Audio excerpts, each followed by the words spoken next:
Bismillahirrahmanirrahim. Assalamualaikum warahmatullahi wabarakatuh. Alhamdulillahi rabbil alamin, alladzi unzila fihi al-Qur'an hudan lin-nas wa bayyinatin minal huda wal furqan. Ashhadu an la ilaha illallah wahdahu la syarika lah fi rububiyyatihi wa ilahiyatihi wa asma'ihi wa sifatihi. Wa ashhadu anna sayyidana Muhammadan abduhu wa rasuluhu la nabiyya ba'dah. Allahumma salli wa sallim ala sayyidina Muhammad wa ala alihi wa sahbihi wa sallim ajma'in, amma ba'd. Jamaah salat maghrib, semoga Allah muliakan dan berikan keberkahan serta pertolongan.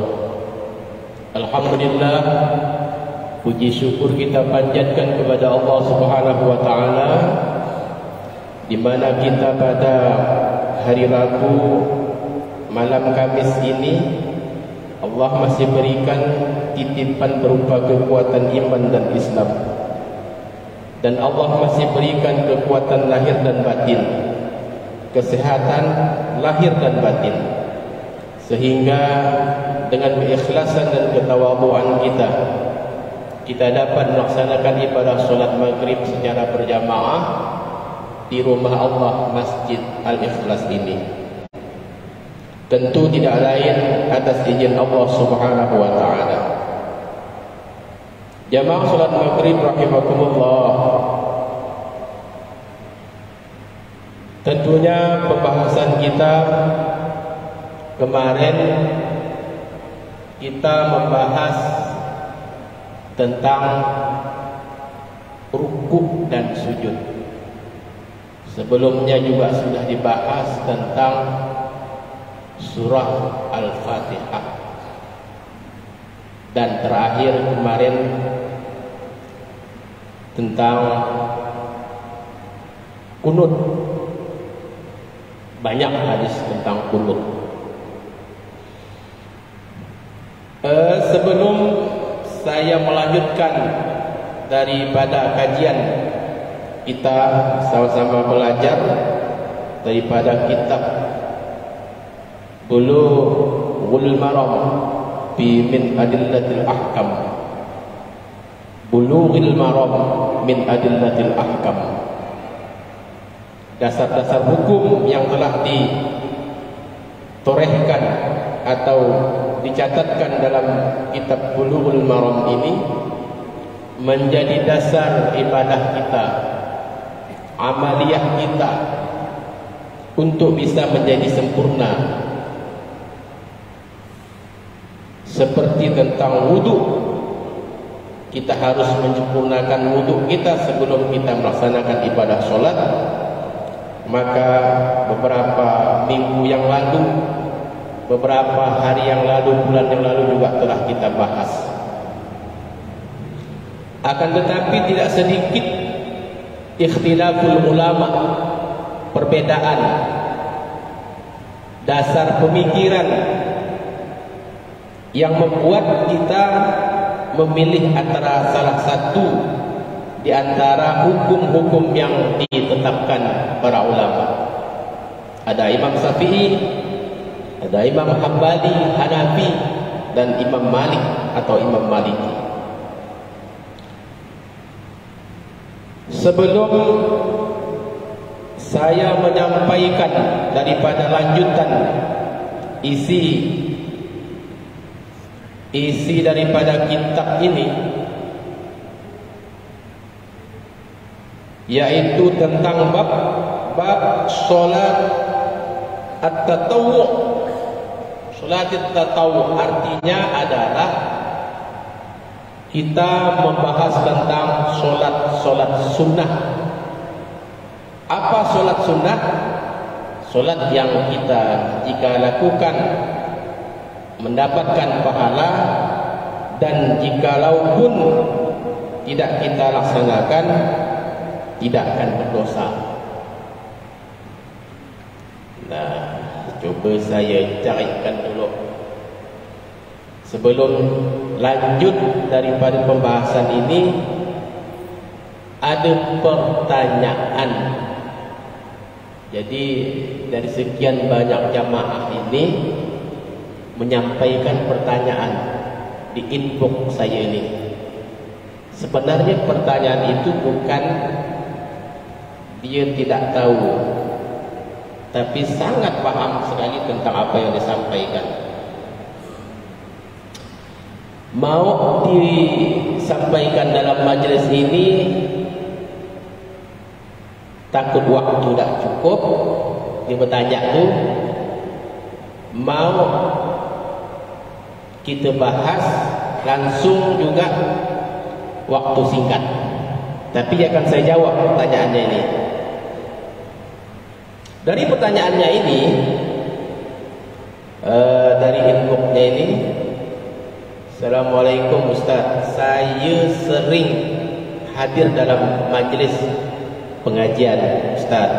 Ya, Waalaikumsalam. Namun saya mau bertanya, dalam masjid tu ada rasa malu dan juga takut waktu tak cukup. Jawab. Pertanyaannya singkatnya ni, saya ni katanya agak pas mati dah mana.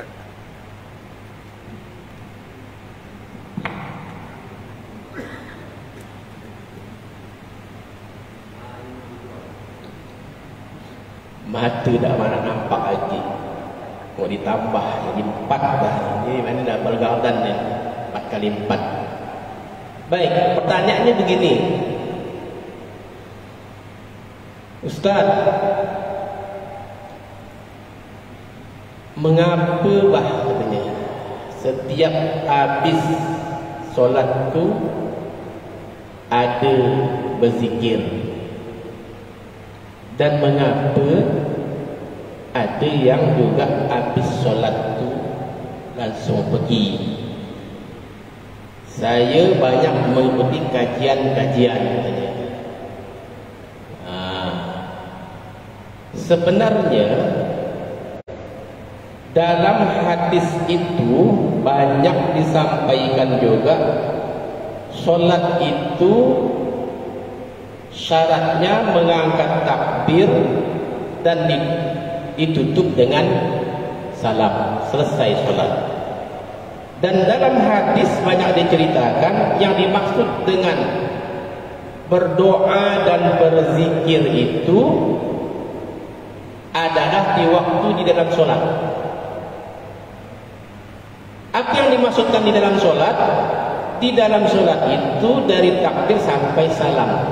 Begitu Assalamualaikum, maka kita sudah bukan solat lagi. Berarti habis sudah solat kita. Ya memang benar. Karena setelah atau ba'da solat itu dilanjutkan dengan zikir. Nah, ini banyak perbedaan memang. Akan tetapi kalau kita perhatikan surah An-Nisa ayat 103, di situ sebagai firman Allah, فَإِذَا قَضَيْتُمُ الصَّلَاةَ فَاذْكُرُوا اللَّهَ قِيَامًا وَقُعُودًا وَعَلَى جُنُوبِكُمْ. Di situ maksud dari ayat ini, maka apabila kamu telah menyelesaikan, bukan dalam solat, apabila engkau telah menyelesaikan, berarti kan Assalamualaikum, selesai solat ni, fadhkurullah, maka ingatlah Allah. Bagaimana cara mengingat Allah? Berzikir. Fadhkurullah qiyaman, waktu saat kita berdiri, wa qu'udan, saat kita berduduk. Nah, jadi gimana? Yang ada yang habis solat Ini dalil. Dia dah tahu dari pertanyaan itu. Ada dua katanya kita pegangan. Panjang pertanyaan. Dalil naqli dan dalil akli. Dalil naqli itu berdasarkan nas yang qat'i, sedangkan dalil akli berdasarkan akal pikiran kita masing-masing. Nah, dia minta dalil akli. Pikiran Ustaz gimana? Nah, ini banyak hidup kajian ceritanya ni. Kalau hadis dia sudah paham, kalau Al-Quran sudah paham tentang itu tadi itu. Kalau menurut dalil akli begini saja. Saya melihat teman saya ketika habis sholat langsung dia pergi, tidak masalah. Karena sholatnya sudah selesai. Jangan diperdebatkan, jangan dihiraukan. Sekarang berdasarkan dalil aklinya, akal pikiran kita, mana bagus setelah sholat itu berzikir atau setelah sholat itu kita bekerja, lari, buka HP. Itu je pikiran kita tu. Dalam sebagian sholat selesai, Assalamualaikum, langsung nyelok kocek kita buka HP. Mana bagus seperti itu atau kita masih berzikir? Astaghfirullahalazim alladzi la ilaha illa huwal hayyul qayyum wa atubu ilaih. Seterus. Atau kita habis salat sama. Zikir itu sekarang berdasarkan logikanya, mana bagus yang banyak atau yang sekali dua kali je. Astagfirullahaladzim, masuk pergi. Minggu kedua langsung nelfon. Woi, gimana? Untung proyek kita dah bagi ke mana kata dia. Akli kita mainkan. Apakah bagus seperti itu atau kita duduk dulu bertadabbur, bertafarruh, menyerahkan diri kita kepada Allah, bahawa kita dapatlah merenung setelah solat. Ya Allah, sampai kita waktu maghrib besok ni, saya ni jangan-janganlah dicabut tak perlu sakit kadang-kadang kita habis waktu kita ni. Nah, Al-Quran sudah jelas dalam Al-Jumu'ah juga dijelaskan, فَإِذَا قُضِيَتِ الصَّلَاةُ فَانْتَشِرُوا فِي الْأَرْضِ وَابْتَغُوا مِنْ فَضْلِ اللَّهِ وَاذْكُرُوا اللَّهَ كَثِيرًا لَعَلَّكُمْ تُفْلِحُونَ. Dah jelas. Mau kita apabila kita telah melaksanakan solat, maka bertebaranlah kamu di muka bumi. Bertebaran mencari rahmat dan ridha Allah. Setelah solat, bertebaran, mau kita berdoa, mau kita berzikir, mau kita cari rezeki, mau kita perang jihad. Tujuannya adalah untuk kebaikan. Jadi kalau kita habis terus ada pertanyaan juga yang lainnya tu. Bagaimana kalau kita berdoa tu habis solat tu? Ya berdoa lah kita. Mau kita ada imam mimpin doa, kita aminkan. Mau kita berdoa seorang pun boleh saja. Wa idza sa'alaka 'ibadi anni fa inni qarib ujibu da'watad da'i idza da'an falyastajibu li wal yu'minu bi la'allahum yarshudun. Wa idza sa'alaka 'ibadi apabila engkau bertanya tentang aku, kata Allah Subhanahu wa taala, anni sesungguhnya aku, fa inni maka sesungguhnya aku ini qarib dekat denganmu. Uji berdoa. Nah, sekarang logikanya begini, aklinya itu kita habis sholat itu masih bersih, wuduk kita ada, habis solat melaksanakan kebaikan, maka setelah solat itu sangat mulia ketika kita memanjatkan doa ba'da solat itu. Sebagian banyak dikitakan dalam hadis itu, kalau kita mak bodoh akhir doa di solat itu bukan setelah salam. Perbedaan ini, ada perbedaan. Maka akhir doa di solat itu, di akhir solat itu adalah ketika sujud terakhir. Sujud terakhir, kalau kita mau berdoa, mau berzikir, sianam. Mumpung belum kita assalamualaikum, assalamualaikum tiap kanan itu, kerana kuncinya. Ini dasar pemikiran hadis ini. Kalau ulama. Ada yang dimaksudkan doa di dalam solat itu doa sebelum, sesudah takbir dan sebelum salam. Kalau sudah assalamualaikum, assalamualaikum, itu bukan doa dalam solat lagi. Tapi justru kita itu berdoa itu banyak tempat-tempat mustajab yang dijelaskan dalam hadis Rasulullah, seperti di antara dua khutbah, antara azan dan sebelum khutbah, itu doa-doa yang dipanjatkan sangat mustajab.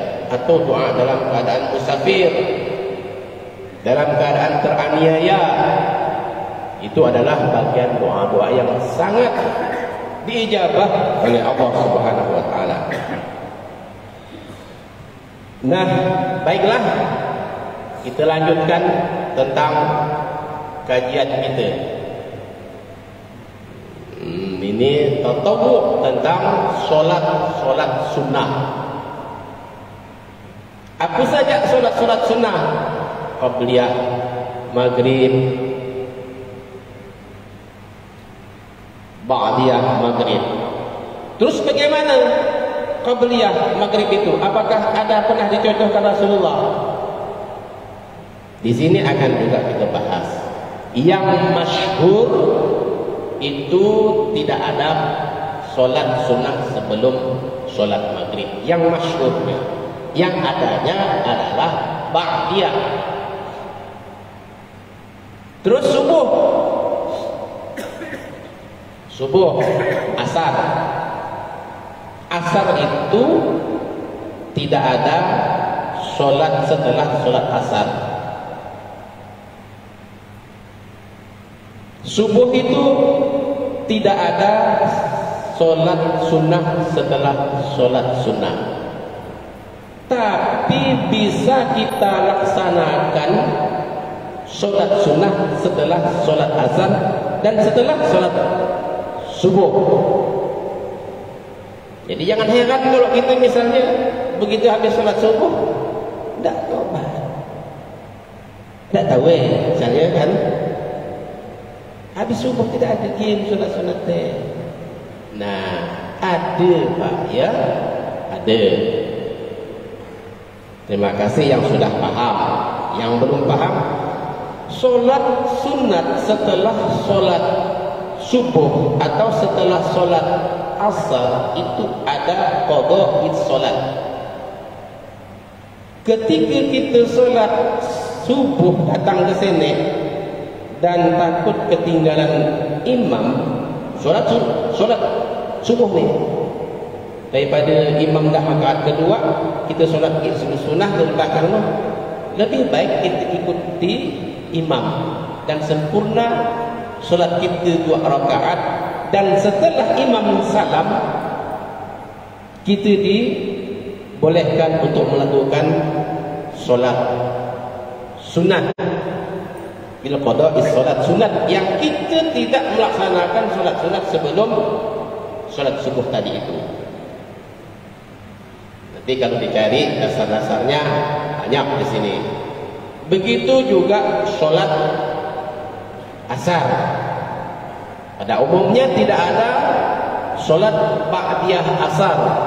Tapi kalau kita mau melaksanakan qada solat qabliyah asar di waktu setelah solat asar, tidak jadi masalah. Ya, jangan dipermasalahkan nanti kalau ada sahabat kita, baik, kau dah paham ya, habis asal ada gini solat sunat dah. Nah, ini solat sunat. Solat yang tidak ada sujudnya dan tidak ada rukuknya seperti solat mayit, solat gaib. Solat gaib pernah terjadi. Nah, ini cerita je lah ni. Ini untuk kita lah. Musim kampanye, ini kan tak lama musim kampanye kita ni. Musim kampanye, saya keliling di suatu, tak saya kapal lah di masjid mana dan siapa anaknya tu, privasi ni. Dia minta khatib sekaligus imam. Cerita je yang orang jadi caleg dia, calon legislatif. Lihat dari sekolahnya SPDI, Sarjana Pendidikan Islam. Yakin mak saya itu kan ya. Begitu dah ditugaskan, singkat ceritanya, tugaskanlah wis khatib ngimami. Ternyata ketua takmir masjid itu membisikkan, Pak Imam, nanti habis solat Jumat ini jamaah itu meminta agar ada solat gaib. Nah, ada keluarganya yang jauh meninggal, dia minta hadiahkan solat gaib. Solat gaib. Yakin dia tu kan, kalau dah selesai Jumat itu salam, mun kira dah tahu bah, mun doa silakan Pak. Ada gig lengkap 4 rakaat rukuk sujud. Nah, ini lengkap. Padahal solat gaib itu seperti solatnya mayit, cuma bedanya jauh je. Nah, itulah menunjukkan kalau kita tidak faham. Mun tak faham, tak usah. Saya tak faham solat tasbih ni macam apa. Silakan yang faham. Jangan mengengadu mengaku tahu. Nah, ini penyakit. Mementang kita pun nak jadi, tak usahlah mana tahu kan ya. Baik. Tentang solat ini banyak kita tahu. Tatawwu itu adalah solat sunnah. An Rabi'ah bin Malik al-Aslami radhiyallahu anhu qala Rasulullah qala liyan nabiy sallallahu alaihi wasallam su'il, bertanya, faqultu, maka menjawab, as'aluka. Sa'alaka itu bisa bersyu'al, bertanya atau meminta. Faqultu, maka aku berkata, as'aluka murafaqataka fil jannati. Faqala aw ghayra zalik. Mintalah, aku berkata, aku minta sesuatu menemui di dalam surga. Seorang sahabat bercerita kepada Rasulullah, saya meminta kepada Rasulullah menemui Rasulullah di dalam surga. Dan Rasulullah menjawab, aw ghayra zalika, apakah ada yang lain lagi? Faqultu, maka menjawab, berkata, itu saja. Wa zalik, itu saja. Qala, maka berkata, bersabda Rasulullah, fa'inni ala nafsika bi kasratis sujud. Kalau kita dijawab ini bagi Rasulullah, beliau bersabda, Rasulullah ini, bantulah aku pada dirimu dengan banyak bersujud. Dengan banyak bersujud itu dengan banyak melakukan solat sunnah. Dalam hadis yang lain lagi, wa an ibni Umar radhiyallahu anhu ma qala hafiztu minan nabiy sallallahu alaihi wasallam asyra raqatin. Asyra raqatin. Raqatin ada 12 rakaat. Rakaat ini qabla zuhri, 2 rakaat sebelum zuhur. Wa rakaat ba'daha, dan 2 rakaat setelah zuhur. Wa rakaat ba'dal maghribi, dan 2 rakaat setelah maghrib. Fi baitihi, 2 rakaat, tidak ada 2 rakaat sebelum maghrib. Ini hadisnya ini. Ba'dal maghrib yang ada. Fi baitihi. Jadi habis solat maghrib tidak solat di sini. Sunnahnya itu ketika balik ke rumah solat sunat. Wa raka'ataini ba'dal isya. Wa raka'ataini, dan 2 rakaat setelah solat isya. Fi baitihi. Jadi ada solat yang masyhur itu, solat sunat yang pahalanya lebih besar itu, solatnya sunnah itu tidak di rumah. Ini hadis ini. Wa raka'ataini qabla subh, dan 2 rakaat sebelum subuh. Tidak disebutkan di masjid ini. Yang jelas hadis ini memberikan gambaran kepada kita sebanyak 12 rakaat. Sebelum 2 rakaat setelah zuhur, 2 rakaat setelah maghrib di rumah, 2 rakaat setelah isya di rumah, dan 2 rakaat sebelum subuh. Hadis ini berstandar muttafaqun alaih, dan diriwayatkan juga dalam riwayat yang lainnya. Serta ini juga warak'ataini ba'dal jum'ati fi baitihi. Masyhurnya itu 2 rakaat setelah Jumat, bukan setelah sembahyang di masjid, tapi masyhurnya di rumah. Kita mau habis sembahyang Jumat boleh saja, bukan tidak dilarang, tapi masyhurnya itu di rumah. Kita saat balik rumah setelah Jumat tetap buka tudung saji karena kelaparan.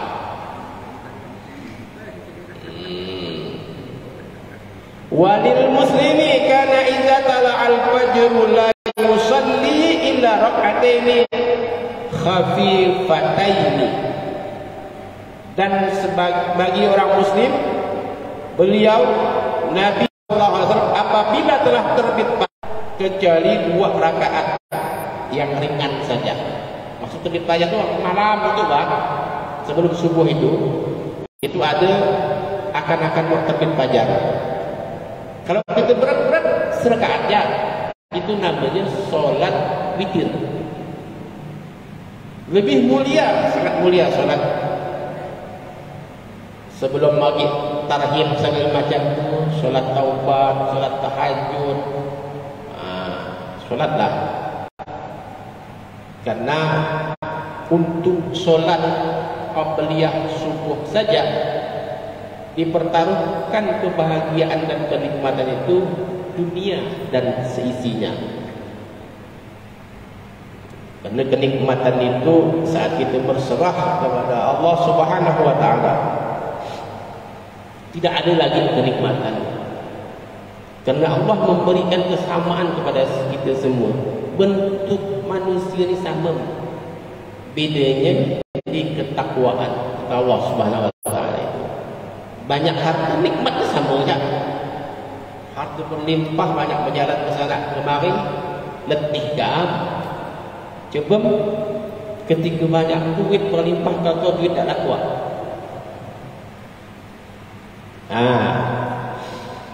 Banyak harta benda ketika Allah seperti di Aceh mendatangkan gempa, mendatangkan air laut naik, banyak duit berangkut begini, sepeganglah duit, tak bisa beli mie, tak bisa beli beras. Tinggal kita berserah, dan tidak ada keagungan yang diciptakan Allah melainkan berserah diri kepada Allah Subhanahu wa taala. Wa anha radhiyallahu anha. Ini berarti ini dari perempuan ni, pasti Siti Aisyah ni. Nawab ta'ahudan minhu ala rak'atainil fajri. Tidak pernah Nabi sallallahu alaihi wasallam bersungguh-sungguh dalam menjaga solat lebih kuat dari. Jadi Rasulullah itu tidak ada solat yang lebih kuat solat-solat itu kecuali solat witir itu sebelum fajar. Raka'atul fajri khairun minad dunya wa ma fiha. 2 rakaat sebelum fajar. 2 rakaat fajar lebih baik daripada dunia dan apa-apa di dalamnya. Baik, kita coba lihat lagi. Wa an ummi habibati ummil mu'minin radhiyallahu anha qalat sami'tu Rasulullah sallallahu alaihi wasallam yaqulu man shalla sunnati asyratan rak'atan fi yaumin wa lailatin bunya lahu bihinna baitun fil jannati. Man shalla, barang siapa yang solat sunnatai, yang solat 12 sunnatai asyaratan rak'atan, solat sunat sebanyak 12 rakaat sehari semalam, fi yaumi wa layla, sehari semalam, bunyalahu bihinna baitun fil jannati, akan dibangunkan untuknya sebuah rumah di dalam surga. Ini menolong bercerita, mustahil tak bangunan surga di dalamnya. Dia tak belum melihat surga macam apa. Ilustrasi neraka apa macam dia pernah melihat neraka kan? Mati tak belum. Nah, kita ketika di dunia tidak faham apa dalam kandungan ibu kita tu. Tak faham tak? Ketika kita di dunia, ketika sudah lahir, ketika kita dalam perut kita tak faham dalam apa buat sidak di dunia ni. Ketika kita dah di dunia, tak faham apa ke dalam kubur ni. Alam kita berbeza. Dalam kubur, dalam dunia, dalam perut mak kita, tak faham mak kita tu. Nah, oleh kerana itu, apakah ada kehidupan setelah mati? Kalau kita mau merasakan kehidupan yang sesaat atau mati sesaat, hidup sesaat sekarang ini kita hidup, mati sesaat kita waktu tidur. Mati sesaat. Tidak ingat ulu dia. Mau ditipak, mau dibunuh sidak pun kita tak sadar. Mati sesaat. Mati sebentar kita tu. Atau kita selap. Dan semua manusia pasti dirasakan mati. Pasti dirasakan sakit.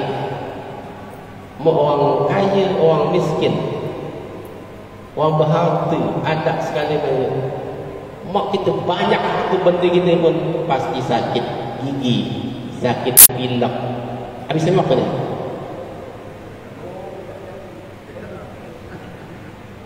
Sikit ya. Nah, oleh kerana itu, kewajiban berupa solat ini sebagai tiang agama. As-salatu imaduddin, faman aqamaha faqad aqamaddin, wa man tarakaha faqad hadamaddin. Menempelkan puasa kita nempel di solat, ibadah zakat kita nempel di solat, solat sunnah kita nempel di solat, semua sedekah dan lain-lainnya nempel di solat kita. Maksudnya seperti itu. Apabila kita tidak solat, sedangkan kita bersedekah rajin, ibadah lain, puasa lain, tapi solat tak ada.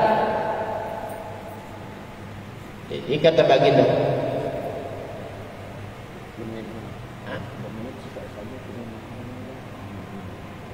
oh ya dah. Baik. Sudah selawat Anda. Baik. Kita lanjutkan. Nah, berkait dengan solat ini, tidak hanya solatnya. Solat yang diwajibkan adalah 17 rakaat sehari semalam, 5 waktu. Apakah ada tambahan lain? Tambahan lain itu dibahas tatawwu, solat-solat sunat. Ada solat tarawih, ada solat witir, qabliyah, ba'diyah, ada solat taubat, banyak lain. Ada solat setelah wudu, banyak solat-solat tahajud. Nah, Rasulullah memberikan predikat terbaik itu adalah sampai masuk dalam hadis ini adalah solat qabliyah fajar 2 rakaat, dan terbaik lagi adalah solat tahajud. Untuk qabliyah subuh saja sudah lebih baik daripada dunia dan seisinya, apalagi solat tahajud yang sebelumnya. Apakah ini sudah dilaksanakan? Wallahu a'lam. Mendapat pasangan terakhir yang tepat kita. Saya pun kadang-kadang tidak mengerjakan. Kadang-kadang pas ada waktu, mengingat usia ini sudah semakin mau habis, sudah 48 tahun ni, semakin dekat semakin banyak mau mengerjakan. Walaupun hanya 2 rakaat atau 1 rakaat, bangun dah jam 3:30 amil, cepat duduk, dapat cepat mandi.